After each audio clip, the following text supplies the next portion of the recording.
reception. Thank you for the individuals that work so hard to put this together. Now, you can't quite see my wife, but my wife Carol's with me today. She's holding some roses.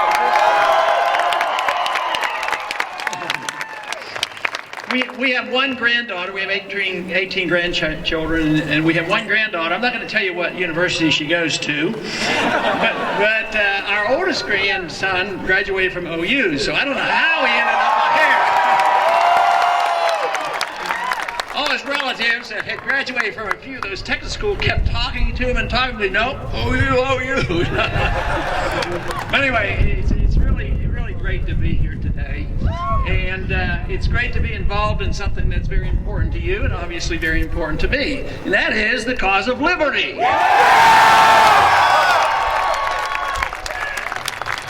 You know, the other night in the debate, they asked us to use one word, and I was so tempted because that's really the one word that is the best. The word is liberty. That's what made the country great, and that's what we're losing, and that's why we're not so great anymore, and that's why there's a revolution going on. But I'm sure glad the revolution has arrived in Oklahoma because it is spreading. It's an intellectual revolution, and it's not going to be stopped. And you know, an idea whose time has come, it cannot be stopped by armies or any government. So we're really on a roll now as far as presenting our case and actually doing very well in the effort to accumulate delegates. You know, sometimes they get confused on the voting and counting the votes, but so far right now they're admitting that we are in second place with delegate count.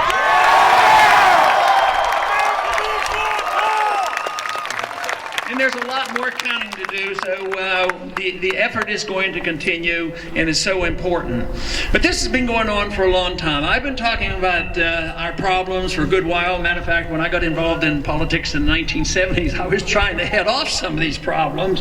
But lo and behold, the government continued to grow. If you looked at the size of government, and since I've been involved, you'd have to say I didn't do a very good job because the government keeps growing.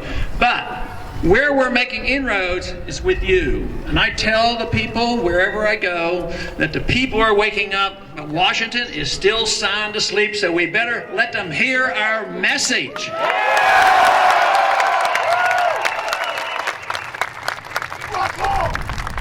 Our country was started on a good note, never perfect.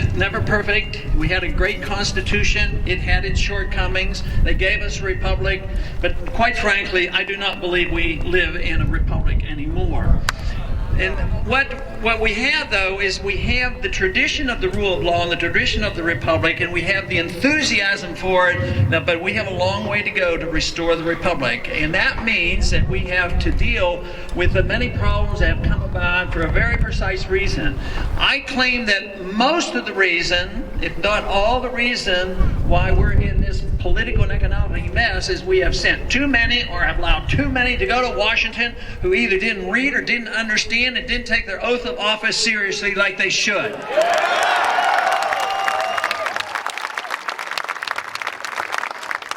But at least about 100 years ago, things changed rather drastically. The seeds were planted for the inevitable growth of big government, and that was, things like the 16th Amendment was a very bad move.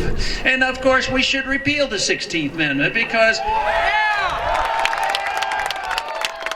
we have a natural, God-given right to our lives and our liberties, and we ought to have the right to keep the fruits of our labors. Jefferson lost the argument that the federal government should be able to borrow money. He believed they shouldn't even be permitted to borrow money. So he lost that argument. They started borrowing money, but not till the 20th century did they borrow money wholesale. But then, of course, then with the income tax, they started, taxing us wholesale. But there was always a limit to that because there is a point of no return. The more you tax, the less revenues and the angrier the people become. So we had the taxes that were limited, and this borrowing was limited because if you continued to borrow, the interest rates would go up. So of course, in that same year, they gave us the IRS and the federal and the income tax. They gave us that very onerous thing called the Federal Reserve that we need to abolish.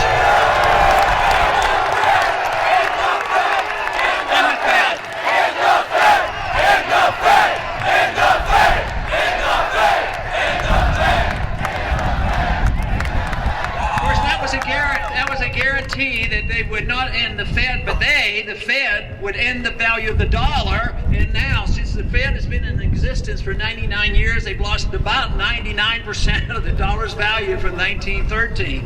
So in the next year is going to be an anniversary of sorts, a 100th year for the Federal Reserve. So we should celebrate by passing the bill that repeals the Federal Reserve Act.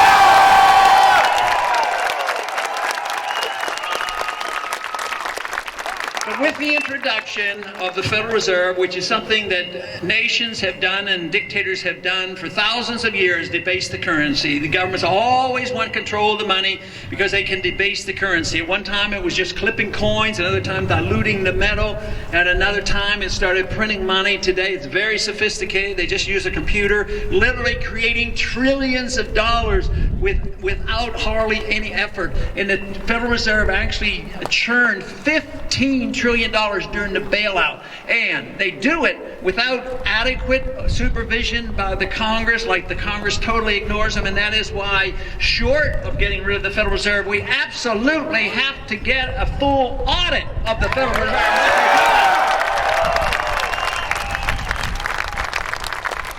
But history shows that once governments have the power to create money, they do. And what does that mean? That means the government grows. And when the government grows, your liberties are undermined. And that means personal liberties are undermined, economic liberties are undermined. And nations that grow like that end up doing way too much overseas. They feel like they have this obligation, authority, and the power to police the world. And so when we have our revolution and when it comes to about, you'll know it's here when our troops come home.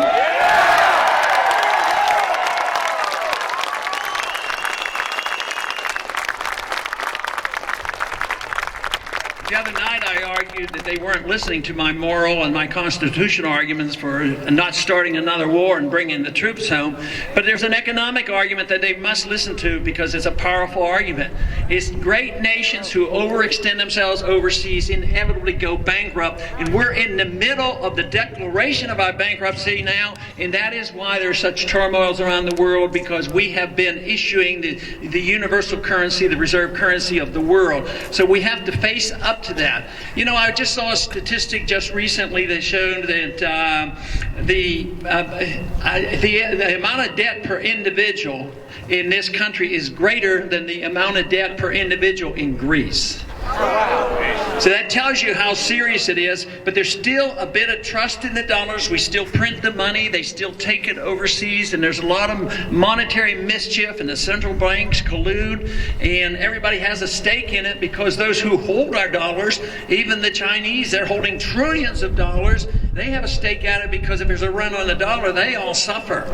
But the market is more powerful than all governments. That is why the Bretton Woods, which was predicted to break down in 1971, did. That was the end of the gold standard, because they didn't obey the rules of the gold standard. They kept printing the money. So the money supply grew and grew. They attacked the dollar, and finally that system broke apart. Of course, that was the year I got interested in politics, because I thought that would definitely usher in an age, a bigger age of big government, and this is what we've had for 40 years. So for 40 years we've had a dollar bubble, a bond bubble, living beyond our means, a government that has not stopped growing, overextending ourselves overseas, and obviously attacking our civil liberties at home, at the same time undermining the productive capacity of this country. We are not a productive nation. We're living on borrowed money. We still have apparent wealth around the country, but it doesn't match up to the debt that we've accumulated.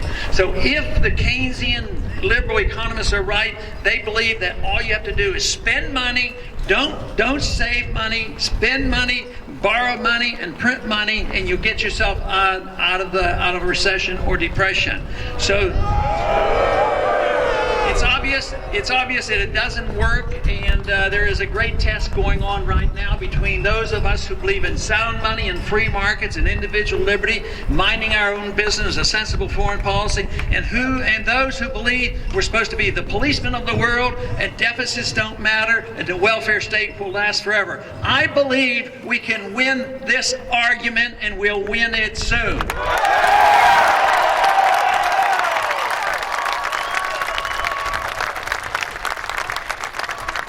Wherever I go, the crowds come out, and the people in this country know exactly what's going on. And in Washington, they put you down, and they think that they have to take care of you from cradle to grave, and all they're doing is giving you debt and a burden. I'll tell you where they're not waking up. In Washington, they're still sound asleep. They don't hear from us yet, but that is our job, to hear from us and let them get the message what we need in this country, and that's more liberty.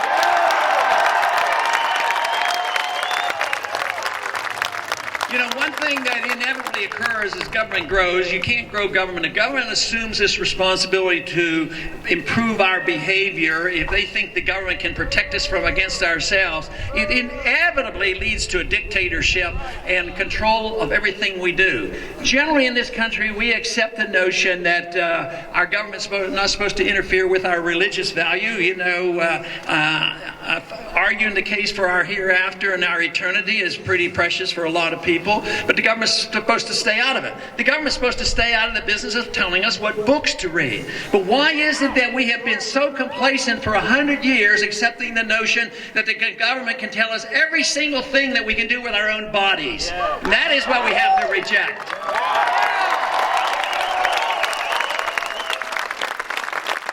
Now, the message of liberty is a wonderful message, and I'm always shocked over the many years that I've talked about this, how poorly we win the intellectual argument. We're doing better now, but for a long time, the other side who said that the government is obligated to take care of everybody. Anybody who needs anything has a right to it. So therefore, if they need something, want something, or demand something, and they have a coalition of 51%, they can take it from the 49% and get what they want. But see, that is coming to an end.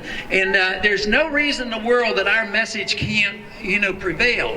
Because not only do we argue for the case for personal liberty, but if you have any humanitarian instincts and you care about the things the other side claims they care about, because they think that if you need a house, give them a free house. If they need food, give them food stamps. If they need an education, give them free education. If they need medical care, give them free education.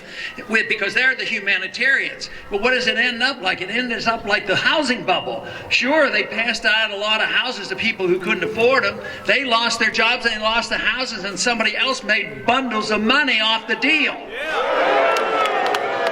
Not only did they make money when the bubble was forming, when the bubble burst, they of course got to bail out. The American people got the bad debt. They lost a job. The middle class is now shrinking.